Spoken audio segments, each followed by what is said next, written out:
Baik lagi dengan gue Gian, dan welcome to Breakdown. Dan sekarang gue mau membahas film yang berjudul Mile 22. Failure is not an option.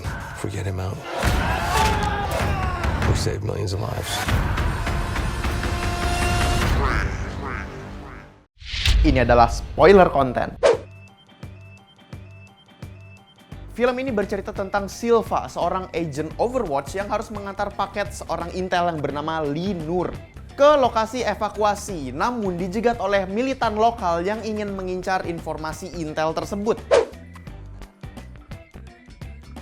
Walaupun pada hasil akhir gue akan tetap merujuk ke story, namun action dalam film ini sangat menarik buat dibahas.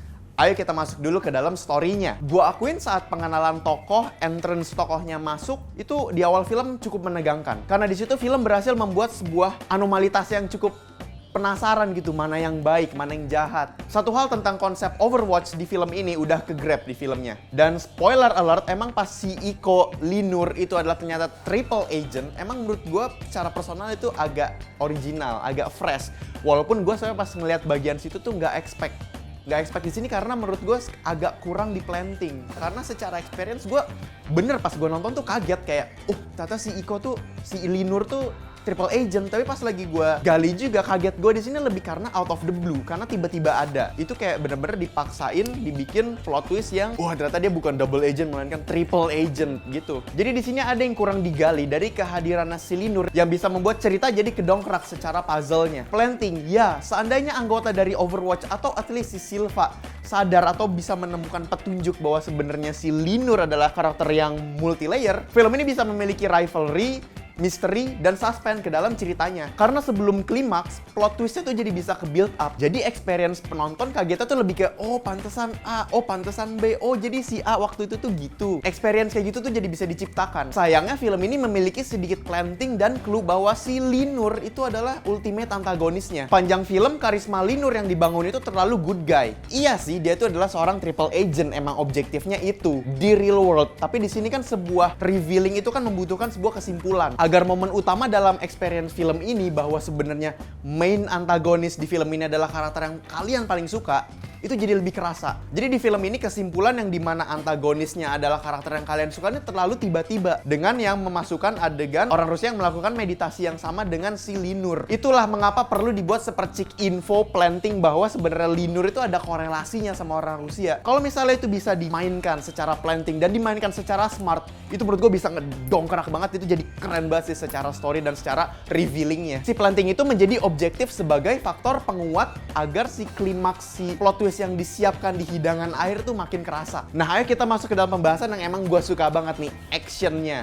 Iko Uwais berhasil membuat adegan berantem di film lain kayak ngeliat adegan berantemnya di easy mode.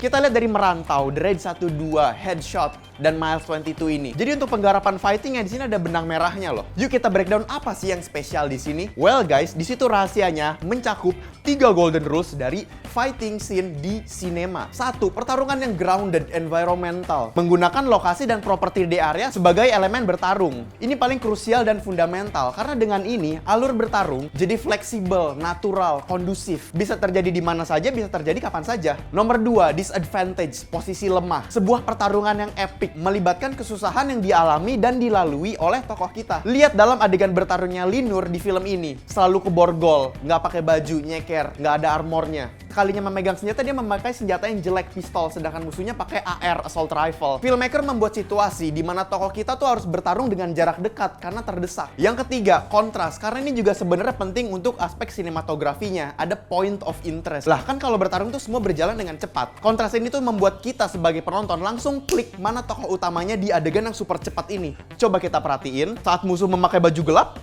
Iko memakai baju terang. Saat musuh memakai baju terang, Iko nggak pakai baju.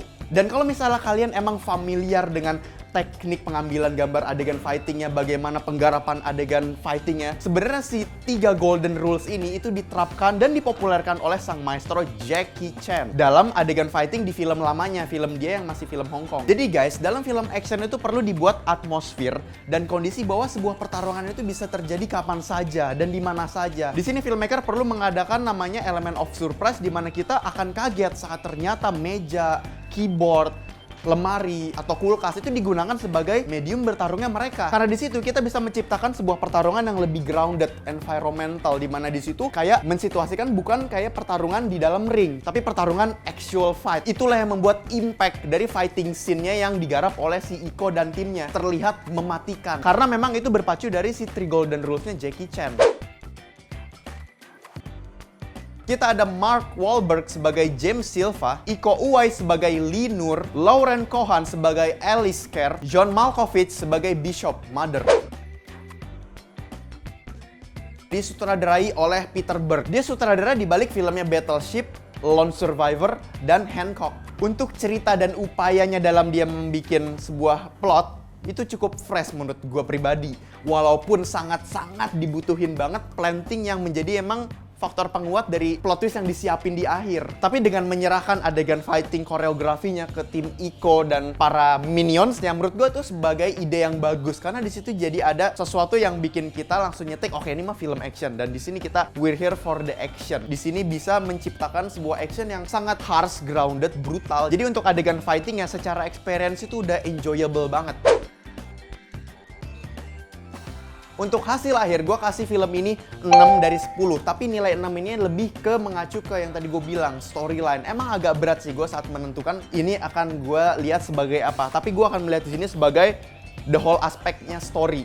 Karena di sini filmnya juga adegan fightingnya sebenarnya sedikit, dimana di situ yang menjadi hal yang agak disayangkan. Jadi secara story itu yang tadi gue bilang, planting itu emang agak kurang banget. Dari dialognya, dari adegan plot twist yang disiapkan di akhir itu, gue pribadi merasa lumayan fresh untuk tipe film yang emang kayak gini. Revealing yang terlalu tiba-tiba karena ada kurangnya planting. Itu sangat berpengaruh banget soalnya sama objektif premis utamanya. Dimana Lee Nur adalah triple agent, itu adalah objektif utama dari premis film ini. Nah di situ agak kurang dimainkan secara planting, secara build up untuk menuju ke si final moment yang emang ditunggu-tunggu di film ini. Tapi gue suka di film ini tuh membuat sosok-sosok tokoh di film ini tuh nggak seperti terlalu powerful kayak Jason Bourne atau kayak timnya Kingsman yang dimana saat mereka menjalankan misi tuh kayak udah absolute mission complete. Di sini tuh mereka terlalu banyak weakness dibanding kekuatannya. Di sini jadi membuat perjalanan para tim Overwatch ini jadi gonjang-ganjing karena mereka semua tuh orang-orang yang nggak stabil. Fightingnya emang di film ini tuh sangat sedikit. Tapi meskipun begitu, tipe penggarapan fighting yang emang kayak gini, gue pribadi bilang ini one of a kind. Karena emang yang take it seriously untuk penggarapan fightingnya 3 golden rules-nya Jackie Chan itu sangat langka. Karena memang itu agak susah sih. Karena sebagian besar dari aktor itu belum tentu bisa berantem. Untuk menerapkan 3 golden rules ini emang dibutuhkan piawaian dan skill berantem yang beneran. Minimal dia bisa secara martial arts tahu cara untuk memukul, tahu cara untuk bertahan. Ancang-ancangnya itu yang membuat adegan tuh berbeda. Dan pada dasarnya ini sebenarnya action movie guys. Jadi ya setelah gua nonton emang di akhir film, saat filmnya selesai, semua orang keluar dari bioskop, gue emang jadi agak ngayal-ngayal gimana ya rasanya jadi sleeper agent gitu. Jadi walaupun emang film ini mendapatkan nilai 6 secara storyline, tapi secara personal gue sebenarnya cukup suka sih sama film ini. Oke, cukup sekian review gue tentang film